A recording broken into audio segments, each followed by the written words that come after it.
En cette journée de la femme, nous avons pensé vous présenter une interview spéciale avec la députée de Richmond.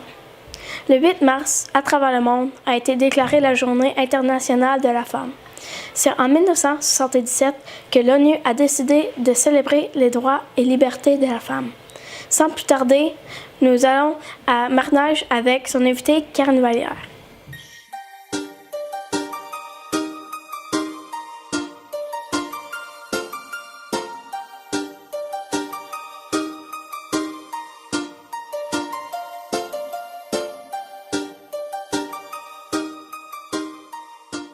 Donc, merci Karine d'être avec nous. Aujourd'hui, nous allons parler de deux choses qui t'intéressent vraiment, la politique et la condition de la femme. Donc, toi, comme femme, pourquoi as-tu décidé d'aller en politique? Je trouvais ça vraiment hyper important parce que si on prend dans la population, les femmes, on est un peu plus de 50% de la population, mais à l'Assemblée nationale, on est à peu près 30% seulement. Donc, il y a vraiment un écart de représentativité. Puis, on le sait, tu sais, même dans les classes, la façon de faire des femmes versus des garçons, des hommes, c'est pas nécessairement la même chose. Fait que je trouve que c'est important qu'on ait cette meilleure représentation et que toutes les voix soient portées finalement. Donc, c'est un dossier vraiment qui me tient beaucoup, beaucoup à cœur. OK. Puis, depuis combien d'années? Ça m'intéresse particulièrement. J'ai toujours eu un peu cette fibre féministe de dire je prends ma place, j'ose. Moi, j'ai 3 frères, hein, donc rapidement, j'ai eu à m'imposer rapidement comme fille aussi. Et c'est pas vrai qu'on fait les choses moins bien ou qu'on est moins bonne ou quoi que ce soit. Par contre, dans notre société, c'est encore vrai qu'on s'exige souvent comme femme d'être encore meilleure, de performer encore plus. Je serais pas capable de dire depuis combien de temps, mais à l'Assemblée nationale, ça fait 6 ans maintenant que je suis là, puis ça fait 6 ans où ça me préoccupe particulièrement. Là. OK. Puis qu'est-ce qui a influencé ton choix de devenir députée? Ça en faisait partie, mais aussi la place des jeunes en politique, parce que j'ai souvent trouvé que notre représentation comme jeunes, avoir des idées très innovatrices, beaucoup plus progressistes, on retrouvait un peu moins cette portion-là. Et je me disais, si nous les jeunes, si moi comme femme, j'y vais pas, qui va y aller justement pour améliorer notre présence? Donc ça a été vraiment 2 motivations particulières à me lancer en politique. OK. Puis quels sont tes gros dossiers au gouvernement par rapport à ton comté? Dans le comté, en fait, au national, justement, j'ai été vraiment hyper chanceuse parce que le premier ministre m'a fait l'honneur de sa confiance en me demandant d'être son adjointe parlementaire pour les dossiers jeunesse. Donc, j'ai l'opportunité de travailler avec lui. J'ai aussi déposé un mandat d'initiative sur la place des femmes en politique qu'on est en train d'étudier en ce moment dans une commission parlementaire à l'Assemblée nationale. Qu'est-ce qu'on peut faire pour améliorer que les femmes viennent davantage en politique? Alors, je travaille là-dessus. Sinon, dans le comté, il y en a eu, là, on les compte par centaines dans les 6 dernières années où j'étais là. Mais dans les rénovations d'écoles, les constructions d'écoles aussi, c'est des choses qui peuvent vous toucher. Dans les parcs écoles, dans les activités que l'on fait aussi un peu partout dans la région, aider les organismes communautaires. Il n'y a pas pour moi de grande réussite nécessairement parce que même des fois, dans un petit dossier, quelqu'un que c'est pas majeur ce qu'on a eu à faire pour lui, ça peut être une méga grande différence dans son quotidien.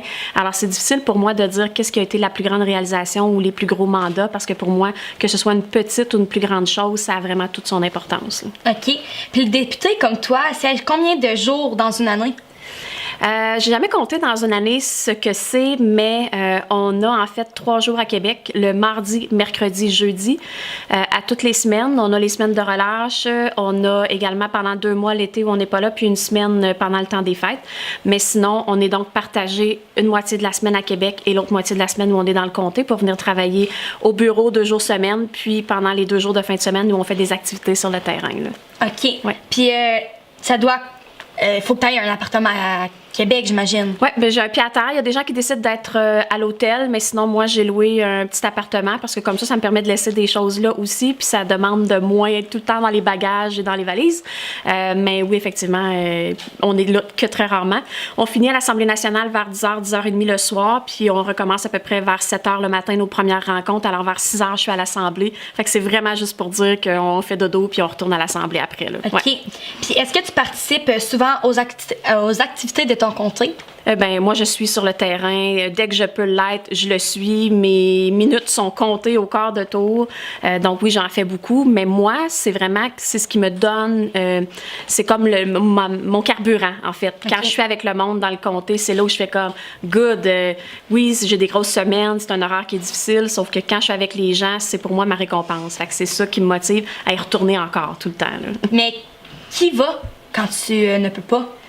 J'ai des employés, des collaborateurs sur qui compter. Il y a 4 personnes qui travaillent avec moi. Et donc, eux, ils ont chacun leur fin de semaine de garde parce qu'on peut avoir là, en moyenne à peu près entre 15 et 25 invitations pour une fin de semaine, du vendredi soir au dimanche. Alors, c'est sûr que je peux pas être partout. J'en fais en moyenne 9 à peu près sur les 3 jours ou des fois 4 avec le lundi. Le reste du temps, c'est l'employé qui est de garde cette fin de semaine-là qui va couvrir les autres activités, là. Ouais. OK. Puis d'après toi, quel est ton meilleur coup en politique? C'est dur. Le meilleur coup, je vous dirais, à un niveau plus macro, plus général, j'irai pas sur un dossier en particulier. Pour moi, la plus grande réussite que j'ai eue, ça a vraiment été de garder cette authenticité que j'ai, d'être capable de toujours dire les choses. Des lignes de parti, comme on entend souvent en politique, j'ai été capable de dire, même si c'était auprès de mon gouvernement, le Parti libéral qui était au pouvoir, être capable de dire, c'est du gros bon sens, la réponse n'était pas à ma satisfaction, puis même médiatiquement ou publiquement, je suis capable d'aller pour dire, moi, ce que je défends, ce sont les gens qui m'ont accordé leur confiance, je suis leur député, et ça, pour moi, ça a été une grande réussite en politique. OK. Mais ta plus grande déception? Ma déception, je vous dirais que c'est beaucoup justement l'aspect de conciliation, travail, famille, vie personnelle. C'est un monde qui est très dur, la politique, où j'ai bien tenté de différentes façons de trouver des espaces pour garder plus de temps pour moi. Garder du temps pour moi, ça veut dire quoi? C'est avoir du temps pour mes enfants en premier lieu, pour mon chum, pour mes parents, pour mes amis. C'est difficile. Les gens s'attendent à notre présence, les gens s'attendent à ce qu'on livre les dossiers, à ce qu'on ait justement beaucoup de réussite pour les gens du comté. J'ai été capable de le livrer, mais malheureusement, j'ai pas été capable de livrer autant de temps pour les gens que j'aime. Puis ça, pour moi, c'est une déception. J'aurais voulu arriver à faire les deux plus facilement. Donc, comme tu dis, conciliation travail-famille... Comment gères-tu ça en tant que femme? Là? Ça doit être lourd émotivement? Ou... Oui, c'est difficile parce que j'ai toujours l'impression de jamais être entièrement à quelque part en même temps. Donc, quand on est capable d'avoir un certain équilibre, on le sait que quand on est dans notre sphère parfait, là, je suis en train de travailler, je fais ça à 100% et je le fais, sachant que je retourne à la maison le soir, que je suis avec les enfants ou la fin de semaine, je vois mes amis ou je m'occupe de mes parents. Tandis que, compte tenu que j'avais très peu de temps puis que je donnais beaucoup plus que 100% au travail, quand j'étais au travail, je pensais souvent à ce que je faisais pas, mais quand je prenais un moment pour dire je vais voir ma fille au volleyball, je vais manger avec ma mère au restaurant, j'avais tellement de choses qui bouillaient déjà au travail que j'étais toujours en train de penser aussi à ce que j'étais pas en train de faire. Fait que c'est très déchirant, mais c'est très propre à chaque individu aussi. Il y a des gens qui arrivent à faire la séparation beaucoup plus facilement, ce que moi j'ai pas réussi de par la personnalité que j'ai puis le type d'investissement que je fais quand je m'implique à quelque chose aussi, là. Comment vois-tu les femmes en politique? Moi, c'est vraiment, écoute, d'une façon très positive. On travaille les choses beaucoup plus de fond. Je pense que c'est important, le contenu versus le contenant. Il faut faire bien attention à ça. Je crois aussi qu'on a une façon de, non pas de faire, mais de vivre la politique qui est moins en opposition ou moins de chicane, moins dure également. On va aller plus, quand je vous parle du fond, on va aller plus justement sur les dossiers plutôt que sur les individus qui portent les dossiers. Et je crois que ça peut participer à faire en sorte que le cynisme en politique soit beaucoup moins grand aussi. Mais comment les hommes perçoivent-ils les femmes en politique? Il faudrait leur demander, c'est dur pour moi parce que tout est hypothétique. Je pense que leur perception, elle est très bonne. Je pense que c'est plutôt la perception sur l'iniquité qui est peut-être pas la bonne. Est-ce qu'ils perçoivent de la même façon que nous, cette iniquité existante? Je le sais pas, mais j'ai toujours eu une belle collaboration et de la facilité à travailler avec eux. Mais c'est un boys club. Souvent, j'ai senti que je devais moduler ma façon d'être un peu pour obtenir le respect de tous pour justement en tant que femme, de dire faut que je travaille encore plus fort, faut que je démontre encore plus ma crédibilité, il me semble, pour être entendue, mais encore là, c'est tellement personnel, c'est vraiment, on est dans dans l'objectif, là, dans le subjectif en fait, je peux pas dire si les autres se sentent comme ça nécessairement, là. OK. Combien de femmes sont députées à l'Assemblée nationale? Je crois que nous sommes 27 sur 125 sous réserve en ce moment, ouais.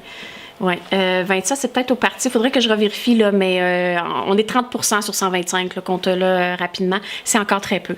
C'est vraiment très peu. Puis, on est très peu de jeunes aussi en bas de 40 ans. Alors, il y a une bonne différence aussi. Mais on prend toute notre place, par contre. Oui. Oui. La situation des hôpitaux, toi, qu'est-ce que t'en penses? Alors, c'est très large comme question, mais plus tout ce qu'on entend dans l'actualité en ce moment sur l'accès à des médecins, j'imagine, ou encore les infirmières qui sont fatiguées et tout ça, j'imagine que c'est en lien avec ça la question. Oui. Oui. Moi, je pense que c'est une très, très grosse machine que l'on tente d'améliorer au maximum, mais la pression sur les gens pour améliorer tout ça, elle est aussi énorme. C'est normal, même quand on est dans de petites organisations, qu'on veut apporter un changement, c'est aussi très difficile. Alors, quand on parle de milieux comme ça, qui sont géographiquement éloignés et très grands, avec du personnel en grande quantité, c'est sûr que c'est pas facile. Par contre, est-ce que les résultats sont là? On commence à les sentir.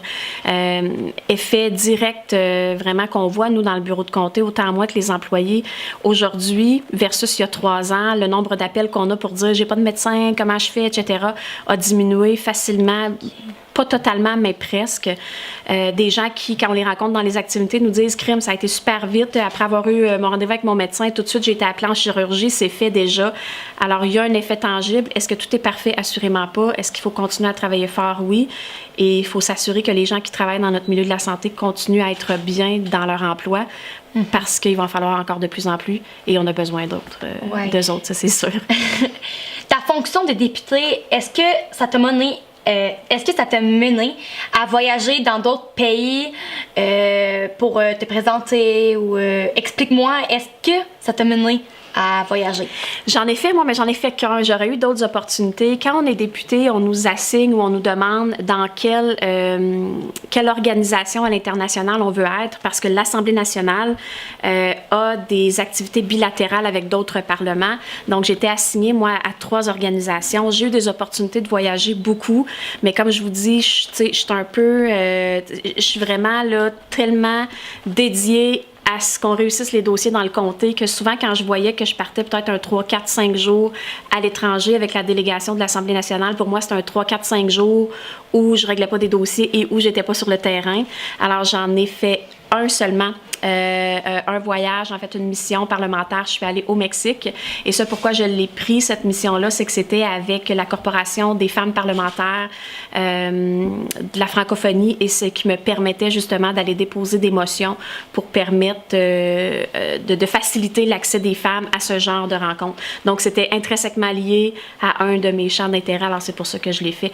Sinon, il y a des missions quand même régulièrement avec l'Assemblée nationale, mais comme il y a 125 députés, c'est pas toujours les mêmes qui y vont et ça dépend des affinités, des intérêts de chacun aussi. Ouais. OK. Puis, est-ce que tu vas te représenter aux prochaines élections? J'ai annoncé que j'allais pas me représenter, donc ça a été perçu, ça a été une surprise pour bien des gens. Une chose importante pour moi que j'ai mentionnée, c'est que les gens, parce qu'ils apprécient notre travail, les gens pensaient automatiquement qu'on veut assurément continuer. La démocratie au Québec, c'est ça. À chaque campagne électorale, on doit rechoisir la politique.